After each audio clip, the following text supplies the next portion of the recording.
Welcome to A Lovely Wallpaper, a podcast exploring an underappreciated way of appreciating poetry by committing it to memory. To know a poem by heart means having a worry stone, a provocation, a comfort, a quick exit, always close at hand. Lose yourself in a poem, gain a world with its mastery. The art of losing isn't hard to master. So many things seem filled with the intent to be lost, that a loss is no disaster. In this episode, we will work with the helpful voice of Robert Harrison, who is a professor of Italian and French literature at Stanford University, author of such books as Juvenescence, A Cultural History of Our Age, and Gardens, an essay on the human condition, to name just a couple, and host of the long-running KZSU radio program entitled Opinions about Life and Literature. He will be presenting a Nocturnal upon St. Lucy's Day by John Donne. If you haven't listened to Entitled Opinions yet, you must. It has been on air for 20 years. In some episodes, Robert invites fellow academics to talk about their work. And in others, he produces rangy and beautiful monologues on topics like willows or the wind, or depression, or amor mundi, the love of world. What I admire most is the way he uses poetry to forge a path through, in his own words, this forest of symbols we walk through in life. The approach to keep poetry in dialogue with the lived world is very near and dear to my heart. I had planned to skip doing a December episode this year because the month is so busy. But the other night I was sitting on my couch with a lot of things to do, but unwilling to focus either my mind or my eyes. I wondered to myself, why is this the season, the closing of the year, when just staring widely and blankly can spark such depths of feeling? There's something about the tangles of string light, inside and out, our neighbors and our own, and all their reflections that is arrestingly exuberant and sad at once. It was a relief to sit, eyes open but not searching, and this diffuse gaze felt the best way to let the contrasts and the symbol-rich textures of the season truly penetrate, and to honor this time of darkness and light, dormancy and rebirth. In this porous and dreamy state, I remembered an episode of Entitled Opinions from a few years ago, which Robert recorded in tribute to the winter solstice. In it, he read poems of darkness by Percy Bysshe Shelley, by Andrea Zanzotto, and of course by John Donne. Re-listening to these poems and to Robert's praise of the winter solstice, it felt like a fitting way to stay in this space of imaginative contemplation. Welcome, Robert. Thank you, Abby. That was a beautiful monologue. Very appropriate for this time of year. Well, Robert, I contacted you because I remembered this wonderful episode you did on the winter solstice where you read a few poems and played some music and thought about the season and its many layers. So I'd say I wanted to talk to you about the episode, but I also just kind of want to enter into that world again. Will you talk to me a little bit about your affinity for the season and your love for this shortest day? Yes, I mean, it's not that I don't love the summer solstice as well. I did also a show on the summer solstice, but there's something about the winter solstice that's unique in its spiritual evocations and its resonance in the depths, as you call it, of darkness. I believe that not only all life gestates in the dark, but even the universe, I think, was generated out of darkness. So there's something about a kind of matrix, darkness as a generator of being, and being at this time of year where the night is the longest, the day is the shortest. I think it has a way in our subconscious of evoking the coming forth into being. I mean, we know that plants begin their lives underground. We begin our lives in a kind of dark womb. There's all these different ways in which there are shells and other enclosures that are the beginning of things. So it's a time of year that does harken back to something originary, something original. So, and that episode that you're referring to was a rather short one, because I wanted the poems that I read to have the maximum amount of resonance. Therefore, I kept my own sort of commentary on the time of year as well as the poems to a strict minimum. You know, it's funny, amongst the things that you listed that gestate in the darkness, one of them that you didn't mention is something you were actually talking about in a recent show, when you were talking about the great oxygenation of the planet, which came from bacteria. And I imagine, I mean, bacteria do much better in dark, warm spaces, right? It's really extraordinary when you think about the history of the Earth and how in the beginning, before the emergence of the most primitive forms of life, which were bacteria, and in particular cyanobacteria, that the atmosphere of the Earth was very hostile to any development of life, the way most of the atmospheres of the planets of our solar system are. And when bacteria came into being and learned this process of photosynthesis, millennia, millions, and then billions of years of this relentless metabolism of bacteria, especially cyanobacteria, would release oxygen as a byproduct of photosynthesis. And gradually it created an atmosphere that surrounds the Earth as a kind of thin membrane of spirit, which is now 21% oxygen. And it's been 21% for a long time. And there's this miraculous way in which the Earth calibrates the oxygen content in the atmosphere to always remain at around 21%. Whatever happens in terms of the highs and lows, it always goes back to that baseline. And that is what enabled life to emerge from the oceans, colonize the land. It gave rise to the different genres of life: mammals, avian life, plant life. So we, all of us, owe an immense debt to microorganisms and the way that they gestated this living biosphere that we belong to, as you said, in the ocean, in the dark, by, however, using the power of sunlight. No? So in a sense, I had that just absolutely backwards, because that's the bacteria that really, that thrives on light.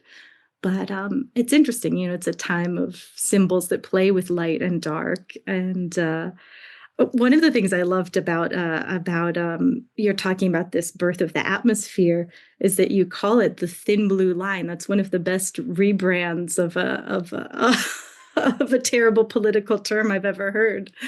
Well, it's not me who calls it the thin blue line. I wish I could take credit for it. It's what the astronauts, it's a term the astronauts use when they look at Earth from outer space and they see a beautiful planet. And then there's this very thin, luminescent blue line, which is, what is it? At the most, it's 60 miles deep, which is in the infinity of space, absolutely nothing.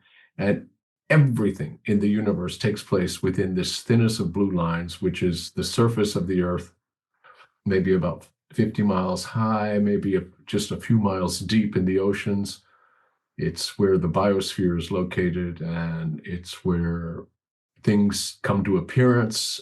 As far as we know, our planet is the only place where anything comes to appearance, and maybe the only place where the universe reveals a tiny sliver of itself in terms of starlight space. We look out there and we see a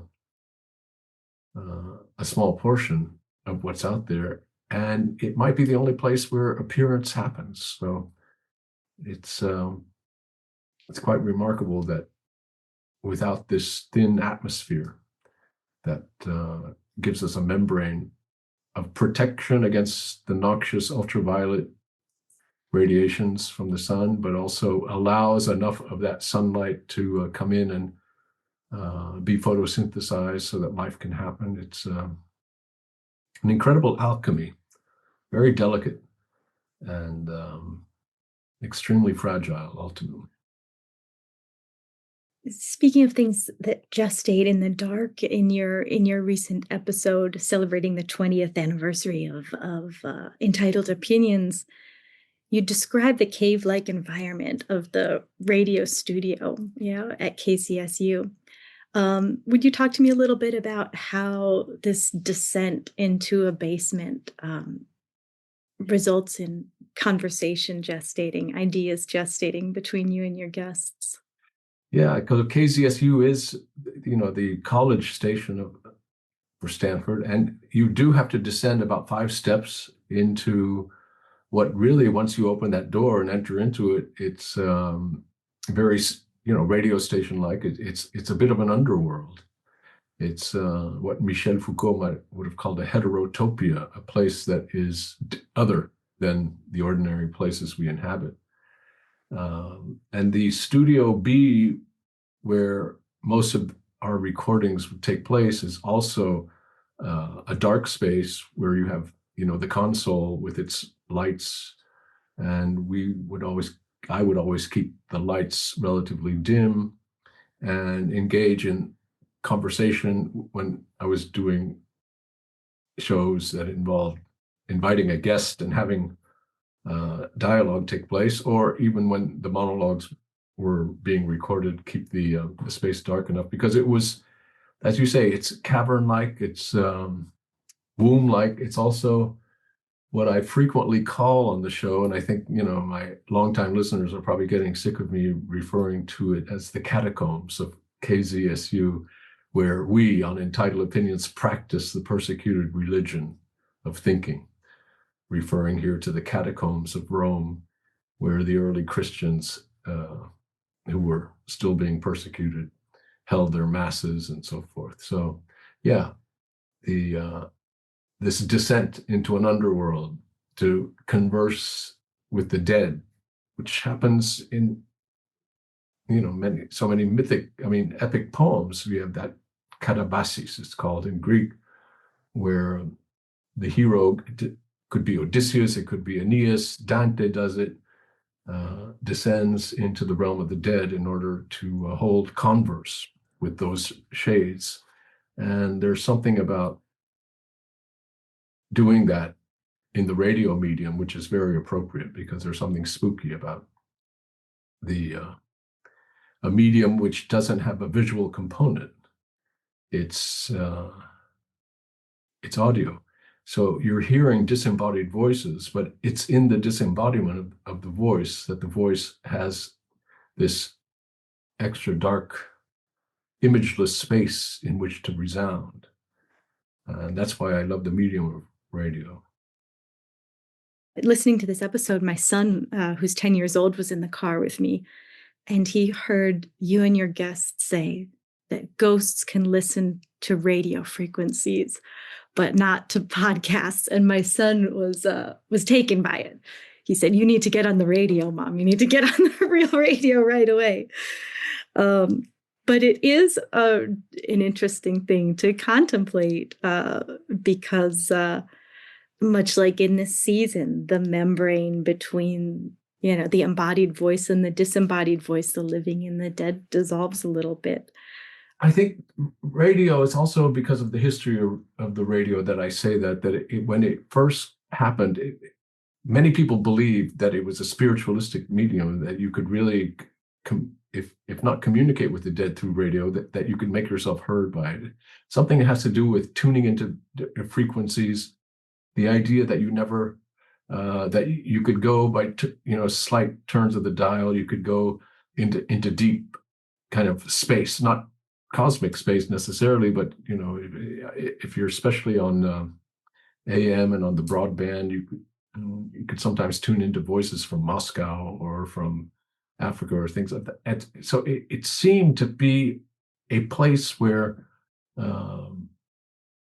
weird voices that could make themselves heard across barriers that exist in embodied time and space.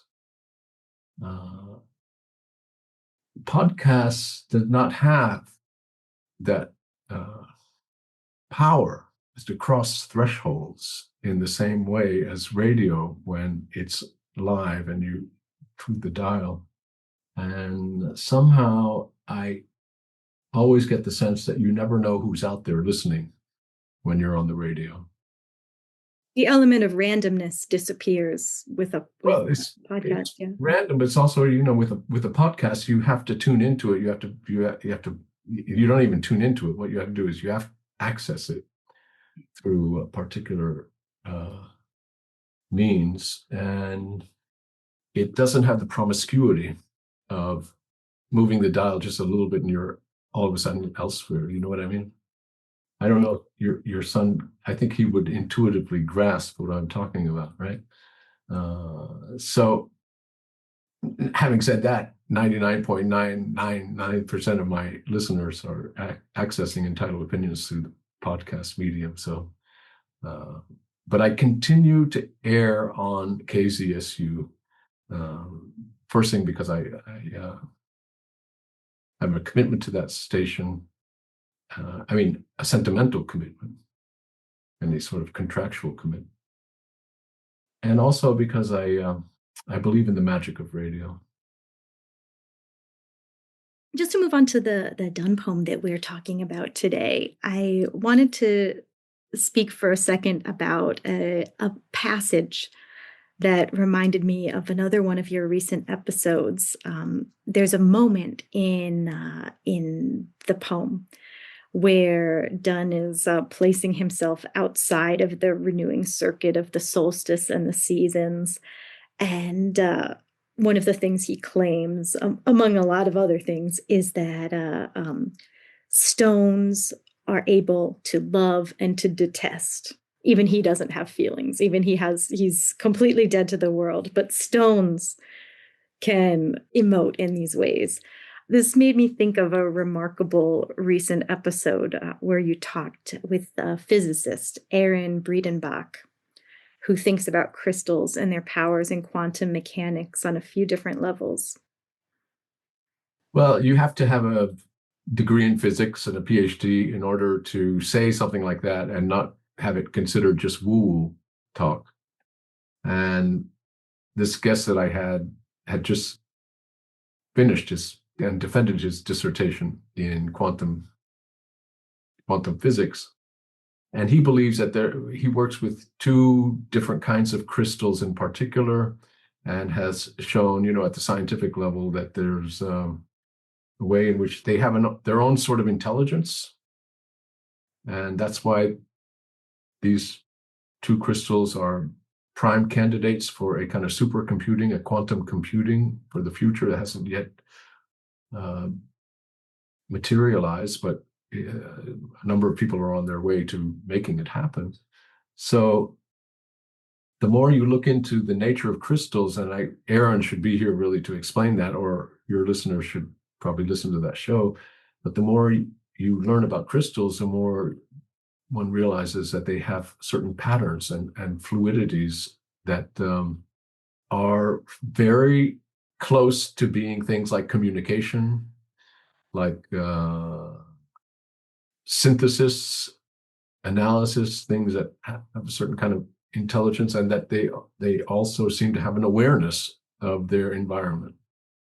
So in that regard, the distinction between the animate and the inanimate seems to get very thin and blurred when you are looking at these crystals at the quantum level. You have to look at them, I think, at the quantum level in order to appreciate the degree to which it becomes difficult to maintain this rigid separation between what is alive and what is not alive, you know? And my guest on that show is firmly convinced that there is an animate quality to these crystals that he's working with. I mean, it is incredible, the walls that are being broken down between the animate and the inanimate in almost everywhere.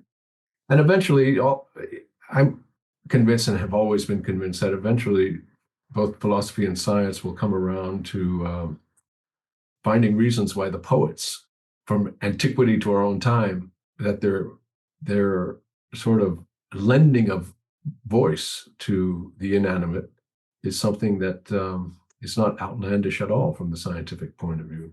You know, this idea of the pathetic fallacy, this is a term in literary history. Pathetic fallacy is where Shelley will speak to the west wind in his ode to the west wind, and will personify it and consider it sentient and having intention and so forth. And this idea that it's a fallacy, well, there's something about the pathetic fallacy which is not fallacious when you look at the incredibly subtle transgressions that take place at the threshold between the animate and the inanimate from even a scientific point of view. So, yeah, eventually I think we're going to wake up to the fact that the whole world is alive on this planet. And it's alive thanks again to the thin blue line and that kind of special alchemy of the atmosphere that makes at least the surface of our planet a living organism. The whole thing is a living organism. It's incredible. I wanted to talk a little bit about your relationship with the memorized verse. I guess I belong to that generation where, poetry was really a very, it was a premier language of literacy. And it was not uncommon in dorms when I was in college.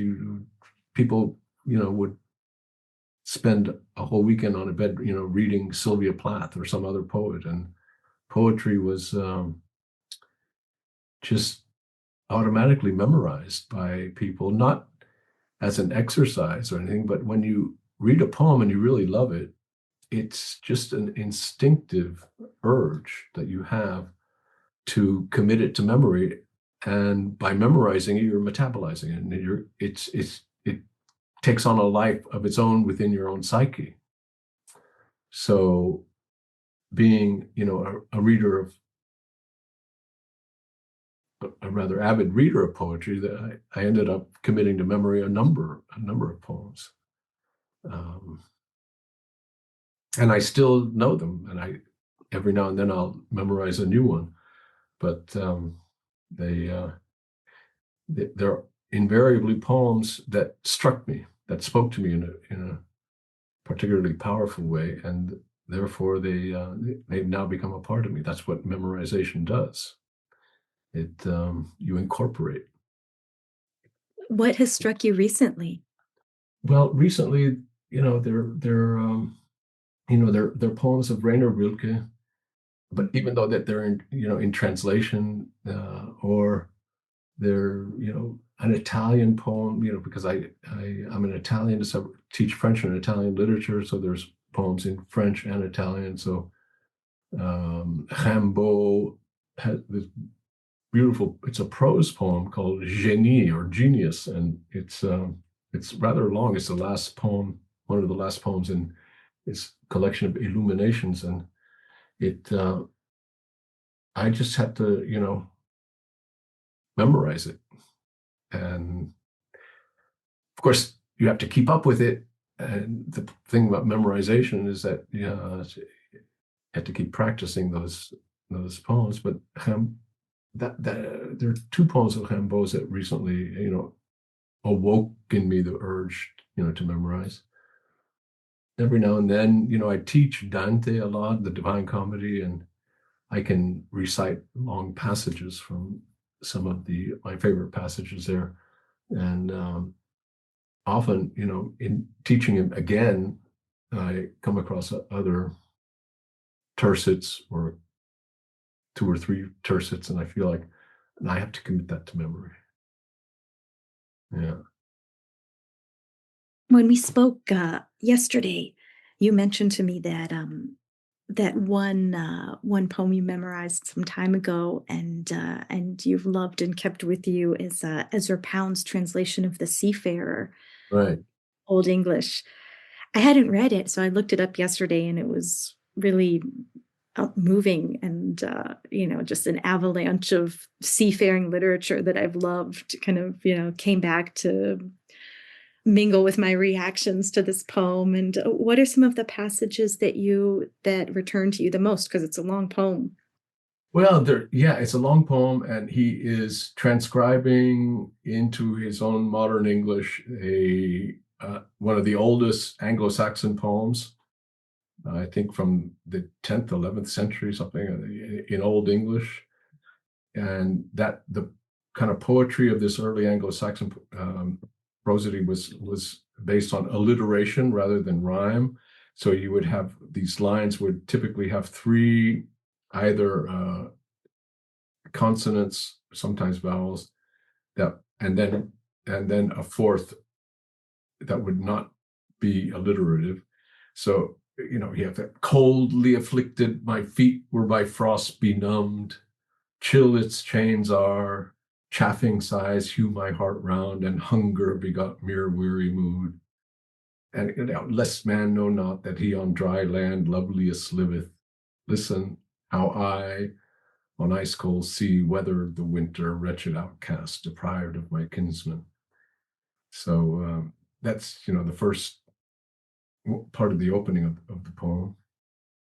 In memorizing, you get used to the rhythms of iambic pentameter and the reliability of rhymes. So it's interesting to memorize in these. It is, yes. And the older I get, the more I remember the end of the poem, which is, Ezra Pound gives it a rather bleak worldview, and this idea that days little durable and all arrogance of earth and riches, there come now no kings nor Caesars nor gold giving lords like those gone. Waneth the watch, but the world holdeth. No man at all going the earth's gate, but age fares against him.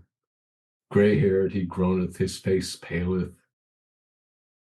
Anyway, you get the idea that it has this power to express in rather, you could call it harsh, but you could also, or guttural, but it's also just very raw and powerful blocks of emotion that come through there. Right, right. And there's one like tiny passage that just stuck with me right away was when he was describing how much the sea pulls on him. It's like the opening pages of Moby Dick too. Moaneth alway my mind's lust that I fare forth and afar hence seek out a foreign fastness. The foreign fastness stuck with me because it's this human condition to speed things up and right, exactly. And regret that lust. Yes, and longing comes upon him to fare forth on the water. I think that's in part in that section of the poem as well. No. Yeah. So thank you for introducing me to that poem. I really enjoyed it. Well, it's not unlike the poem that we're going to turn to by John Donne, in the sense that it's a winter poem. Obviously, the seafarer is someone who has been in exile from his, from his tribe. And seems to be alone on the harsh sea, as he calls it. And the imagery is snow, ice, and wind. and darkness. So it And there are so many moments when he's thinking about the joys and comforts of other people, yes, like Donne does in this poem. I mean, he's imagining the burghers, wine drunk and, right, playing the harp and wearing rings, that's right. And that Um, he's outside of that. He's outside of that warmth circle. Yeah, he hath not heart for harping, nor in ring having, nor winsomeness to wife, nor any wit else save the waves slash. And longing comes upon him to fare forth on the water. So, despite his, the chill and exile of being on the sea, it seems like he something binds him to that element. Beautiful. So before you present, before you read through a nocturnal upon St. Lucy's Day, could you contextualize this poem a little bit for us? Well, yeah, this poem, I really do believe it's one of the uh, really depressive poems of the Western canon. And with Lord knows there's a lot of depressed poems. That's why I worry that all the cures for depression are really a war against the poetic spirit, because so much of poetry comes from uh, a feeling of being down somehow. But it is in particular, so it takes place on the winter solstice, and it's called a nocturnal upon St. Lucy's Day. And the thing about St. Lucy, it's a saint who is associated with the winter solstice, especially in Northern Europe, because although the winter solstice is the longest night of the year, it's that volatile moment when the earth takes a turn away from darkness into the light. Because after the 21st, our days get longer by 1 minute a day, and it goes until the summer solstice, which is the longest day of the year, and then the summer solstice also then turns back. So it's a remarkable kind of point of where the coincidence of light and darkness are at the most intense, if you like. And he chooses that day to write this poem, which was written, I believe, in what we might even call a clinical depression after the death of his wife Anne. His wife Anne was much beloved by John Donne. She died in 1617, just days after she had given birth to their 12th child.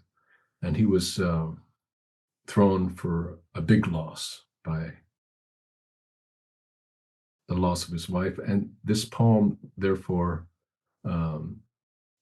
features a speaker who is identifying with the deadness of the time of year, the darkness of it. Everything in the outside world seems to have come to a halt, and things have become inanimate.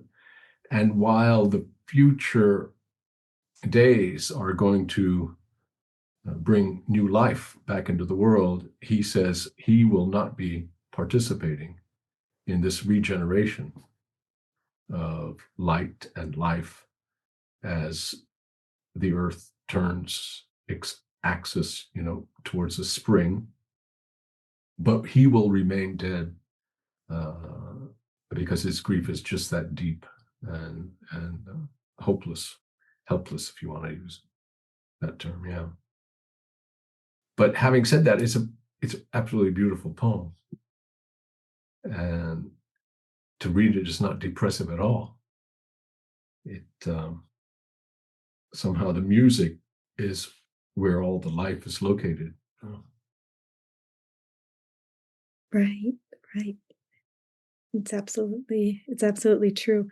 And he throws so much hope onto the rest of the world too. I guess in some lines it reads a little bit as bitterness, but overall I don't think so. I mean, he wishes for everybody to enjoy the new lust that the goat runs to fetch, and But sure, and what's affirmative about the poem is that it affirms his attachment and his love for his wife, and that is not going to die. And it's because his love will not die that he is going to be as if dead on the earth without her. And this represents, in my view, at least, an affirmation of an attachment.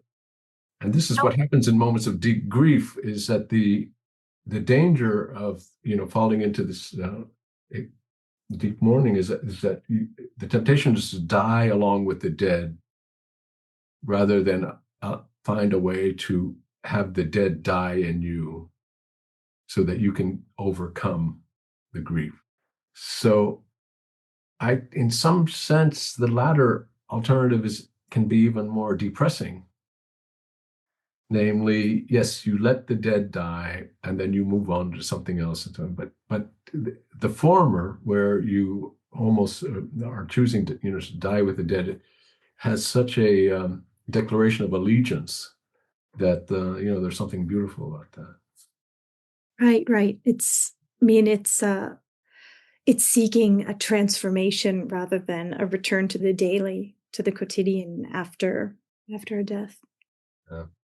Shall we read it? Thank you so much. Yes, would you please go ahead and read the poem for me? A Nocturnal upon St. Lucy's Day. 'Tis the year's midnight, and it is the day's, Lucy's, who scarce 7 hours herself unmasks. The sun is spent, and now his flasks send forth light squibs, no constant rays. The world's whole sap is sunk. The general balm the hydroptic earth hath drunk. Whither, as to the bed's feet, life is shrunk, dead and interr'd, yet all these seem to laugh compared with me, who am their epitaph. Study me then, you who shall lovers be at the next world, that is, at the next spring, for I am every dead thing, in whom love wrought new alchemy. For his art did express a quintessence even from nothingness, from dull privations and lean emptiness.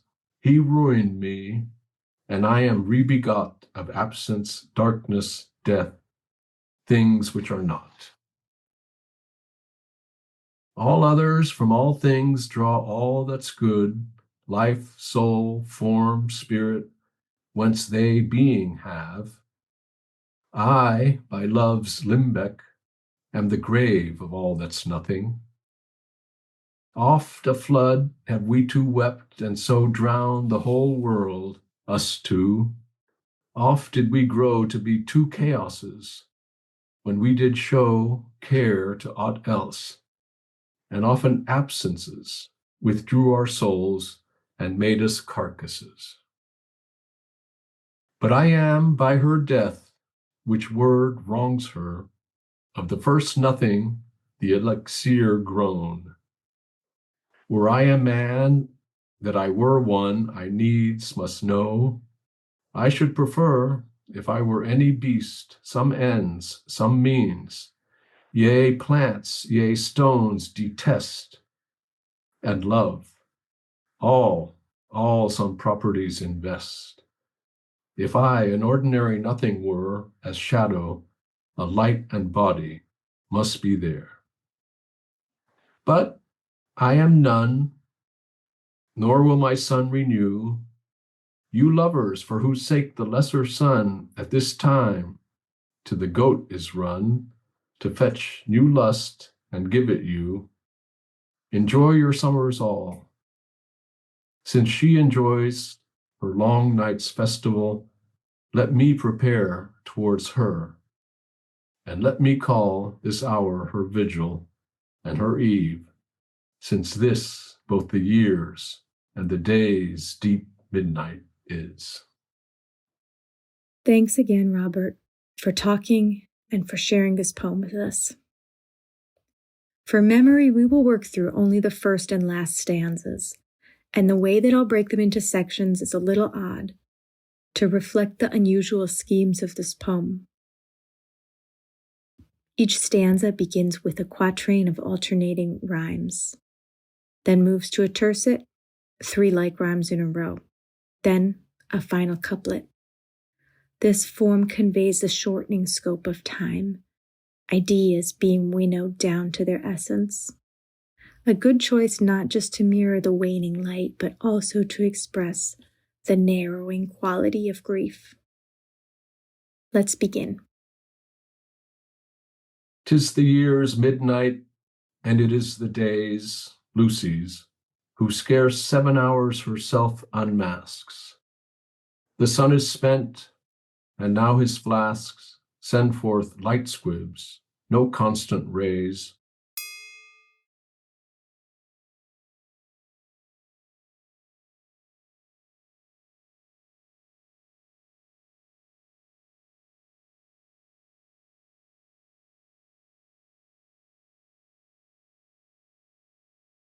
'Tis the year's midnight, and it is the day's, Lucy's, who scarce 7 hours herself unmasks. The sun is spent, and now his flasks send forth light squibs, no constant rays.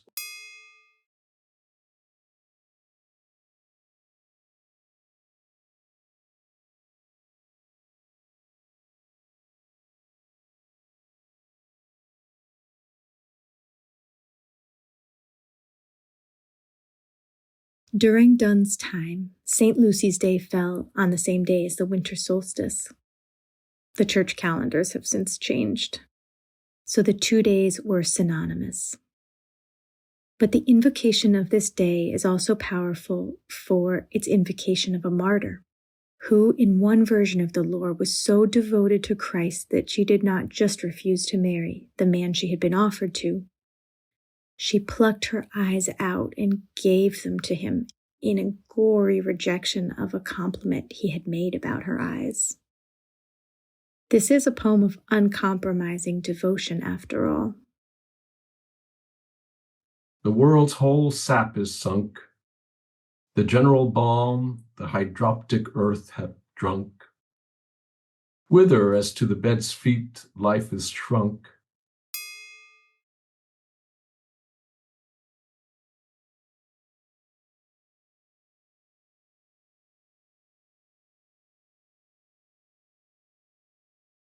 The world's whole sap is sunk. The general balm the hydroptic earth hath drunk. Whither, as to the bed's feet, life is shrunk.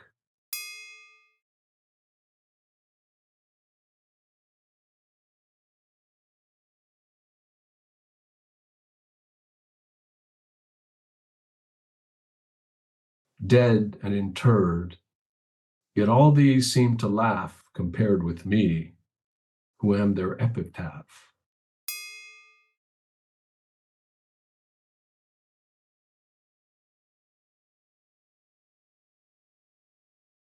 Over these passages, Donne has moved from the sky to the earth to under the ground, and these somber images only set us up for understanding his own dark inertness. Dead and interr'd, yet all these seem to laugh compared with me, who am their epitaph.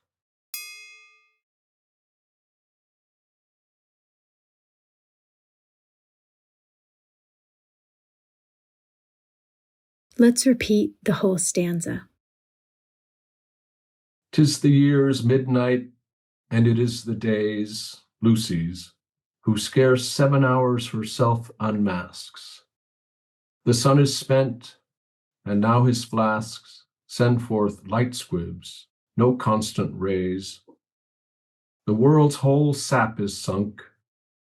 The general balm the hydroptic earth hath drunk. Whither, as to the bed's feet, life is shrunk.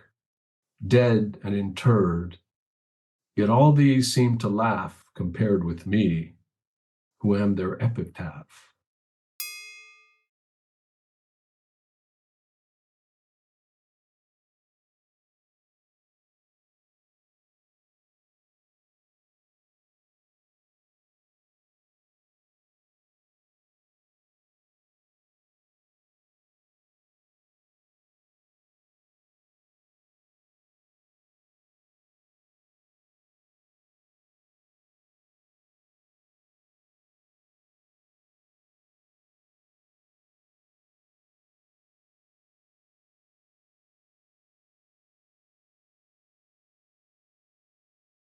Now we'll move on to the final stanza of the poem, where Donne doubles down on his commitment to remain steadfastly grieving even as the sun recharges and begins its reawakening towards summer, and other lovers prepare to love again.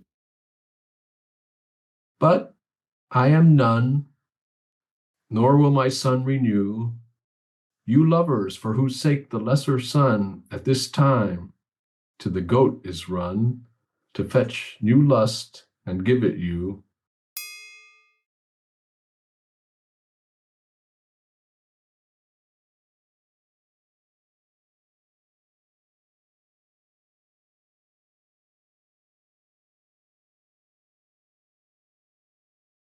But I am none, nor will my sun renew, you lovers for whose sake the lesser sun at this time to the goat is run, to fetch new lust and give it you.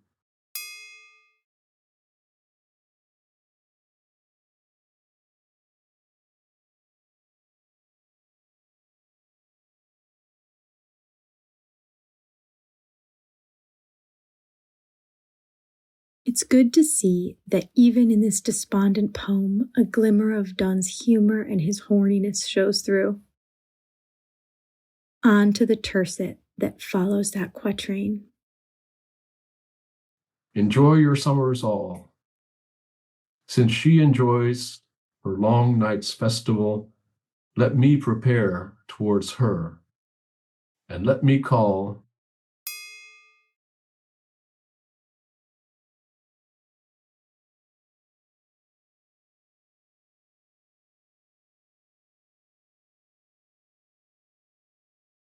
enjoy your summers all.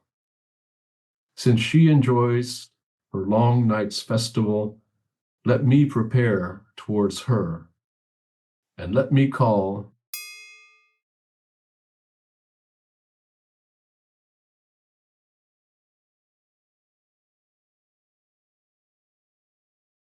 And now the final couplet. this hour her vigil and her eve, since this both the years and the day's deep midnight is.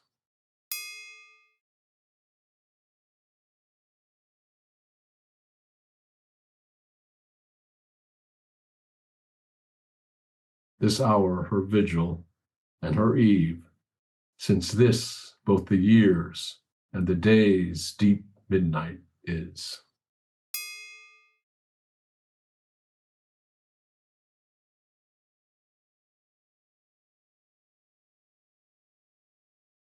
Let's repeat the final stanza. But I am none, nor will my sun renew, you lovers for whose sake the lesser sun at this time to the goat is run, to fetch new lust and give it you. Enjoy your summers all. Since she enjoys her long night's festival, let me prepare towards her, and let me call this hour her vigil and her eve, since this both the years and the day's deep midnight is.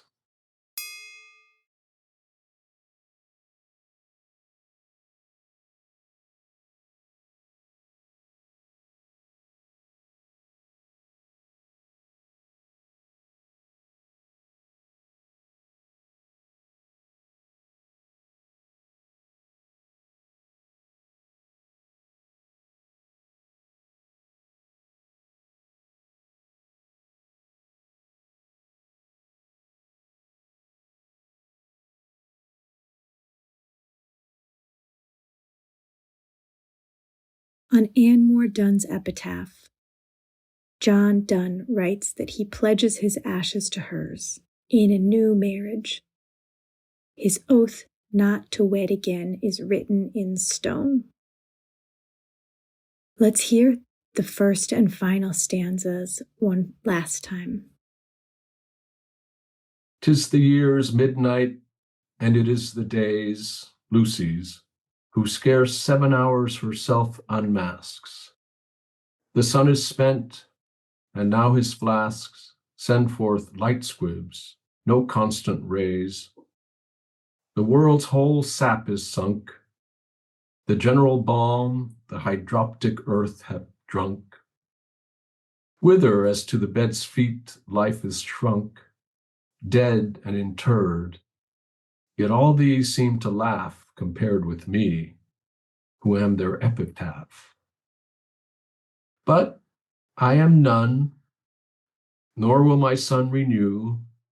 You lovers, for whose sake the lesser sun at this time to the goat is run, to fetch new lust and give it you, enjoy your summers all. Since she enjoys her long night's festival, let me prepare towards her, and let me call this hour her vigil and her eve, since this both the years and the day's deep midnight is. Thank you again for listening, and a beautiful, shortest day to all of you. And that was our poem. I hope it unfolded for you in a way which made you glad to make it your own. And I hope you can hold on to it. Review it on paper or let it live more like a song in your memory. Thank you to Susie Boyd for lending me this podcast's title, to GW Sock and the X for use of their song, The Art of Losing, which borrows the words of Elizabeth Bishop. The art of losing isn't hard to master. So many things seem filled with the intent to be lost, that a loss is no disaster.